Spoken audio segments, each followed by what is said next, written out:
పని పార్థసారథి గారు మరియు మా ఆఫీసు సిఇఓ గారైన శ్రీ చంద్రపురి గారికి ఈరోజు మీ అందరి కోసం ప్రత్యేకంగా ఇక్కడికి విచ్చేసిన వెంకట్ గారికి, మీ అందరిని మోటివేట్ చేయడానికి ఇక్కడికి వచ్చిన వెంకట్ గారికి, మరియు ఇంత పెద్ద ప్రోగ్రామ్ని చక్కగా అరేంజ్ చేసిన మా శివ సుబ్రహ్మణ్యం గారికి,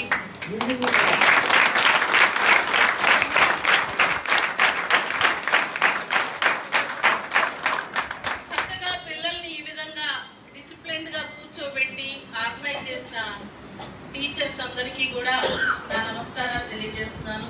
విద్యార్థులందరికీ నా ఆశీస్సులు తెలియజేస్తున్నాను. సార్ చెప్పారు భావం తత్వవతి అని. Exactly correct. మనం బలంగా ఏది కోరుకుంటామో అది ఖచ్చితంగా జరుగుతుంది. దానికి ఒక చిన్న స్టోరీ కూడా ఉంది.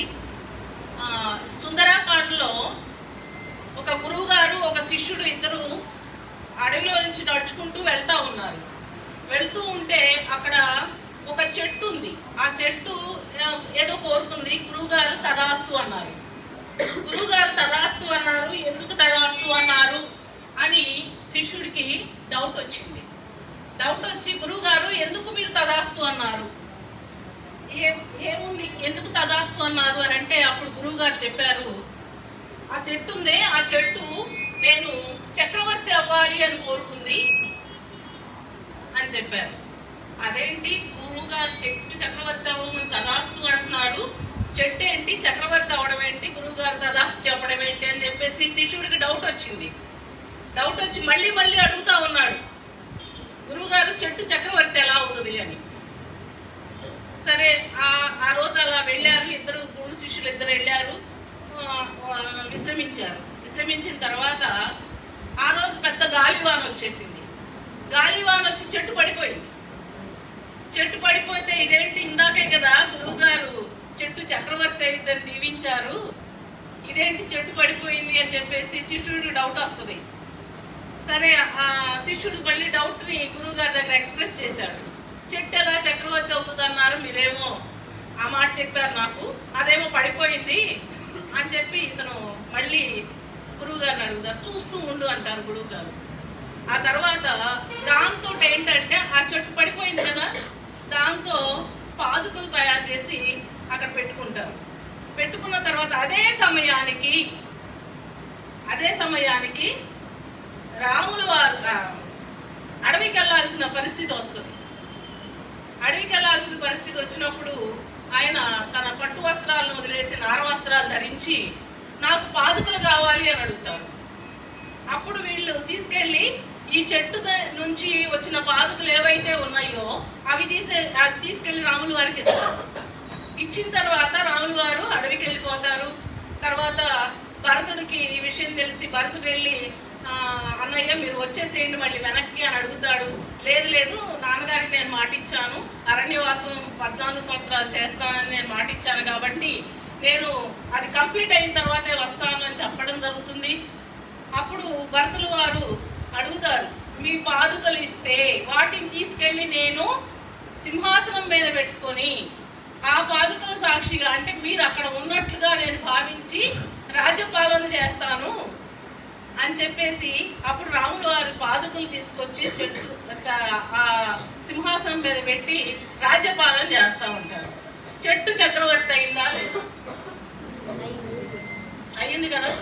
ఆ చెట్టు అంత బలంగా కోరుకుంది కాబట్టి అది చక్రవర్తి కాగలిగింది. కాబట్టి మనం కూడా బలంగా కోరుకుందాం. తప్పకుండా మేము మంచి మార్కులతో పాస్ అవుదామని, లేకుంటే ఒక టార్గెట్ పెట్టుకోండి. మీ టార్గెట్ పెట్టుకోండి. 598 590 ఎవరైనా చెప్పగలుగుతారు మీ టార్గెట్ 10th క్లాస్లో? కోరుకోండి, మీరు ఖచ్చితంగా కోరుకోండి. తప్పకుండా మీరు దానికి కావాల్సిన కృషి చేయండి. కోరుకోవడం కాదు, కోరుకొని నిద్రపోతానంటే కుదరదు. దానికి కావాల్సిన కృషి చేయాలి.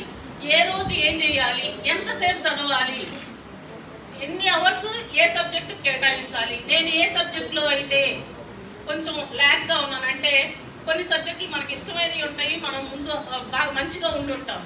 కొన్ని సబ్జెక్టులు అయితే మనకి అసలు ఇష్టం లేని సబ్జెక్టులు ఉండొచ్చు, దానిలో తక్కువ మార్కులు వచ్చి ఏదైతే తక్కువ మార్కులు వచ్చినా ఉన్నాయో వాటికి మీరు ఎక్కువ టైం కేటాయిస్తే ఇంకా 25 డేసే ఉన్నాయి కాబట్టి ఇప్పటి నుంచి కూడా మీరు ఖచ్చితంగా టైం టేబుల్ ఫాలో అయ్యి చక్కగా చదివితే మీరు మంచి మార్కులతో పాస్ అయ్యే అవకాశం ఉంది.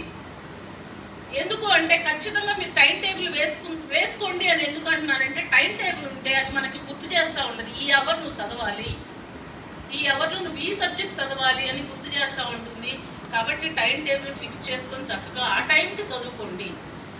ఈరోజు ఏదో అనివార్య కారణాల వలన ఆ టైం టేబుల్లో ఒక అవర్ చదవలేకపోయామంటే దాన్ని నెక్స్ట్ డే టైం టేబుల్లో యాడ్ చేసుకొని మరి చదువుకోవడానికి అంటే ఒక 1 అవర్ ముందు లేచైనా సరే ఆ యొక్క ఈ రోజు టైం టేబుల్లో మిగిలిపోయిన అవర్ని ఏదైతే ఉందో అది నెక్స్ట్ డే కంప్లీట్ చేయడానికి మీరు ఖచ్చితంగా చేసి తీరాలి అని పెట్టుకోండి.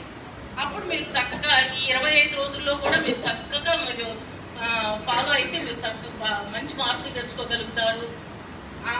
మేము ఏదో చిన్న చిన్న విలేజెస్లో చదువుకుంటున్నామనో లేకపోతే ఎక్కడో ఉన్నామనో లేకపోతే ఇంకేదో ఫీలింగ్స్ మీకు ఉండి ఉండొచ్చు. కానీ ఐన్స్టీన్ గారు తెలుసా మీ అందరికీ? ఐన్స్టీన్ గారు గొప్ప శాస్త్రవేత్త. ఆయన గొప్ప శాస్త్రవేత్త అని చెప్పేసి ఆయన చనిపోయిన తర్వాత ఆయన బ్రెయిన్లో పీసెస్ తీసి చాలా దేశాల వాళ్ళు టెస్ట్ చేశారంట.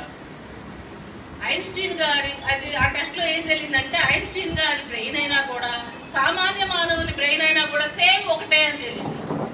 కాకపోతే ఆయన సమయాన్ని ఎలా వినియోగించుకున్నారు, ఆ సమయాన్ని వినియోగించుకుని ఆయన మెదడుకి పదును ఎలా పెట్టుకున్నారు అనే దాని మీదే ఆయన యొక్క అభివృద్ధి, ఆయన గొప్ప శాస్త్రవేత్త కావడానికి కారణమైంది. ప్రతి వాళ్ళకి ఒకే టైం ఉంది. అంబానీ గారికైనా అడుగుకునే వాళ్ళకైనా మనకైనా పిఎంకైనా సీఎంకైనా ప్రతి వాళ్ళకి ఒకే టైం ఉంది. 86,400 సెకండ్స్ ప్రతి వాళ్ళ అకౌంట్లో అంటే ప్రతి వాళ్ళకి 86,400 సెకండ్స్ ప్రతి రోజు వస్తూ ఉన్నాయి. ఆ 86,400 సెకండ్స్ మనం ఎలా వినియోగించుకుంటున్నాము అనే దాన్ని బట్టే మన అభివృద్ధి ఉంటుంది. కాబట్టి ఖచ్చితంగా ఒక్క సెకండ్ కూడా వేస్ట్ కాకుండా వేస్ట్ కాకుండా అంటే ఎంజాయ్ చేయొద్దు, లేకుంటే ఆడుకోవద్దు అని చెప్పి ఆడుకోవాలి. Must and should. ప్రతి వాళ్ళకి వ్యాయామం అవసరం, ఆడుకోవాలి. ఏ టైంలో ఏం చేయాలి అనేది మీరు ఫిక్స్ చేసుకున్న టయాన్ని బట్టి మీరు యూజ్ చేసుకొని ప్రతి సెకండ్ని వినియోగించుకొని మీరంతా కూడా చక్కగా చదువుకోవాలి, చక్కగా ఆడుకోవాలి. అన్ని ఆస్పెక్ట్స్లో మీరు ఏదైతే కావాలి మేము ఈ గోల్ పెట్టుకున్నాము అనుకుంటారో ఆ గోల్కి సంబంధించి మీరు ఆ గోల్ కోసం మీరు చక్కగా కృషి చేయాల్సిన అవసరం ఉంది.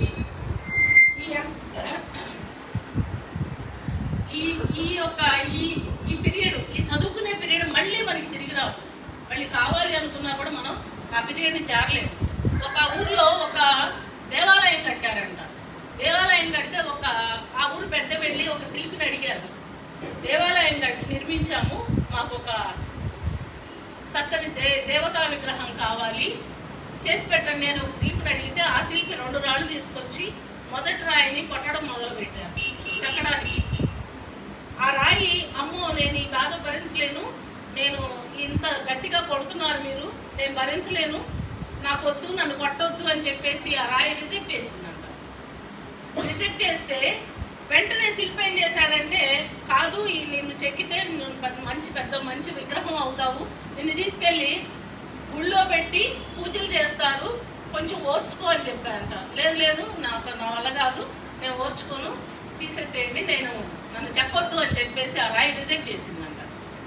2వ రాయి ఏదైతే ఉందో ఆ రాయి నేను ఎంత బాధనైనా ఓర్చుకుంటాను, ఎంత కష్టాన్నైనా ఓర్చుకుంటాను, నన్ను చెప్పండి అని చెప్పేసి 2వ రాయి అడిగిందంట. వెంటనే ఆ శిల్పి 2వ రాయిని చక్కగా శిల్పంలాగా దేవతామూర్తిలాగా చెక్కారంట. ఆ ఊరి పెద్ద ఎవరైతే ఉన్నారో ఆయన ఆ శిల్పాన్ని తీసుకోవడానికి వచ్చి ఆ శిల్పం తీసుకొని అబ్బా చాలా అందంగా చెక్కారు అని చెప్పేసి ఆ శిల్పం తీసుకొని వెళ్తూ ఈ రాయి దేనికి పనికి వస్తుంది, మీకు ఏమైనా అవసరం అంటే నాకేం పనికిరాదండి, ఇది వేస్ట్ అన్నారంట. అనగానే ఆయన ఆ రాయి కూడా తీసుకొని వెళ్ళిపోయారు. ఏదైతే దేవతా విగ్రహం ఉందో ఆ దేవతా విగ్రహాన్ని గుడిలో ప్రతిష్ఠించారు. ఏదైతే 2వ రాయి ఉందో 2వ రాయిని బయట వేశారు. ప్రతి భక్తుడు ఆ ఊర్లో ఎంతమంది భక్తులు ఉన్నారో లేకుంటే పక్కల ఏ రోజు ప్రతిరోజు వచ్చే భక్తులందరూ కూడా వచ్చి ఆ దేవతా విగ్రహానికి దండాలు పెట్టుకొని పూజలు చేసి దానికి నైవేద్యం పెట్టి అన్నీ చేస్తూ ఉన్నారు. లోపలికి వెళ్ళేప్పుడు మనం తీసుకెళ్తాము కొబ్బరికాయ, ఆ కొబ్బరికాయ తీసుకొచ్చి ఆ యొక్క రెండో రాయి మీద కొడుతూ వెళ్తున్నారు. అప్పుడు అనుకుందంట రాయి, అరే నేను మొదటే ఈ బాధను ఓర్చుకుని ఉంటే ఈరోజు హ్యాపీగా ఊళ్ళో పూజలు అందుకుంటూ గొప్ప గొప్ప నైవేద్యాలతోటి పూజలతోటి అన్ని అభిషేకాలతోటి నాకు మంచిగా జరిగి ఉండేది. ఆ రోజు ఓర్చుకోలేకపోవడం వలన ఈరోజు రోజు ప్రతి వాళ్ళు వచ్చి నన్ను కొడుతూనే ఉన్నారు, ఎన్నో దెబ్బలు తింటున్నాను అని చెప్పేసి బాధపడిందంట. అలాగే ఇప్పుడు మనకు టైం ఉంది, ఈ టైంని మనం వినియోగించుకొని చక్కగా మనం చదువుకొని ఒక గొప్ప ప్లేస్కి వెళ్తే హ్యాపీగా తర్వాత ఎంజాయ్ చేయొచ్చు. ఈరోజు మనం అది వదిలేసి హ్యాపీగా ఫోన్లో ఆడుకుందామా, లేకుంటే ఇంకేదైనా చాటింగ్ చేద్దామా, లేకుంటే సినిమాలు చూద్దామా, ఇలా మనం ఆలోచించుకున్నాం అనుకోండి, ఇన్ ఫ్యూచర్ మనం చాలా ఇబ్బందులు పడాల్సి వస్తుంది. ఆ రోజు కష్టపడాల్సి వస్తుంది. ఇప్పుడు కష్టపడటం బెస్టా, ఆ రోజు కష్టపడటం బెస్టా? ఒక్కసారి ఆలోచించుకోండి, మీకు మీరే నిర్ణయం తీసుకోండి. ఎప్పుడు ఎలా మనం ఇప్పుడు కష్టపడితే హ్యాపీగా మన ఫ్యూచర్ బాగుంటుంది అని మీరు అనిపిస్తే మీరు అలాగే చేయండి. లేదు ఇక్కడ ఇప్పుడే ఎంజాయ్ చేద్దాం, తర్వాత అప్పుడు కష్టపడదాం అంటే అప్పుడు ఇంకా చాలా కష్టాలు చాలా ఫేస్ చేయాల్సి వస్తుంది. ఇప్పుడు హ్యాపీగా అమ్మ నాన్న తిండి పెడుతున్నారు, హ్యాపీగా ఇక్కడికి వచ్చి చదువుకుంటున్నారు, హ్యాపీగా ఉంటున్నారు. కంఫర్ట్ జోన్లో ఉన్నంతసేపు కూడా మీరు ఎవరు కూడా గొప్ప వాళ్ళు ఎవరు. కంఫర్ట్ జోన్ వదలండి. కంఫర్ట్ జోన్ అని అంటే కంఫర్ట్ జోన్ అని ఎందుకు అంటున్నాను అంటే, ఒక రాజుగారు ఆ అడవిలోంచి ప్రయాణం చేస్తూ వస్తూ ఉంటే ఒక మంచి అందమైన చిలక కనిపించిందంట. ఆ చిలక తీసుకొని రాజుగారు అబ్బా ఎంత బాగుందో అని చెప్పేసి తెచ్చేసి ఆయన ఉద్యానవనంలో పెట్టుకున్నారు. రోజు కిటికీ తలుపు తీసి చూస్తూ ఉన్నారనమాట. ఆ చిలక ఎలా ఉందో, ఆ చిలక చక్కగా ఎగురుతూ ఉంటే చాలా అందంగా ఉంది, బాగుంది అని చెప్పేసి తెచ్చి పెట్టుకున్నారు. రాజుగారు తెచ్చిన చిలక అందరూ ఏం చేశారంటే చక్కగా బాదాములు పిస్తాలు అన్నీ తీసుకెళ్ళి దానికి తినిపించడం మొదలుపెట్టారు. అది హ్యాపీగా తింటుంది, పడుకుంటుంది, కూర్చుంటుంది, అక్కడి నుంచి కదలట్లా. రాజుగారికి డౌట్ వచ్చింది, ఇదేంటే బాబు నేను తెచ్చే రోజు హ్యాపీగా ఎగురుతూ చక్కగా తిరుగుతూ హ్యాపీగా ఉంది, ఇక్కడికి వచ్చిన తర్వాత కనీసం అది లేవట్లేదు, చూడట్లేదు, అలా మొద్దులా పడి ఉంటుంది అని చెప్పేసి రాజుగారికి డౌట్ వచ్చి ఇదేంటి అని చెప్పేసి అందరికి దండోరా వేయించి దీన్ని తిరిగి మళ్ళీ పాత చిలకలాగా ఎవరు తయారు చేస్తారు అని చెప్పేసి అడుగుతారు. అందరు చాలా ప్రయత్నం చేస్తారు, కానీ అది అట్లాగే కూర్చొని ఉంటుంది, ముడుచుకొని కూర్చొని ఉంటుంది. అప్పుడు ఒక రైతు వచ్చి ఆ కొమ్మను కొట్టేసి దీనికి ఫుడ్ పెట్టబాకండి అని చెప్తాడు. అప్పుడు హ్యాపీగా అది మళ్ళీ దాని ఫుడ్ కోసం వెతుక్కుంటూ లేచి తిరుగుతుంది. కాబట్టి కంఫర్ట్ జోన్ వదలండి. ఎవరు కూడా కంఫర్ట్ జోన్లో మహానుభావులు అవ్వలేదు. మహానుభావుల చరిత్రలు తిరగేస్తే అందరూ కూడా కష్టపడి పైకి వచ్చిన వాళ్ళే. ఖచ్చితంగా మీరంతా కూడా మంచి చక్కగా చదువుకొని చక్కని జ్ఞానంతో మంచి అభివృద్ధి చెందాలని, ఇన్ ఫ్యూచర్ మీ జీవితాలు బాగుండాలని కోరుకుంటూ నాకు ఈ అవకాశం ఇచ్చిన ఈ కాలేజ్ యాజమాన్యానికి మరియు మా డిపార్ట్మెంట్కి మరియు ఇక్కడ ఉన్న టీచర్స్ అందరికీ మరి మీ అందరికీ ఇప్పటివరకు నేను చెప్పింది విన్న మీ అందరికీ కూడా నా ధన్యవాదాలు తెలియపరుచుకున్నాను. Thank you very much.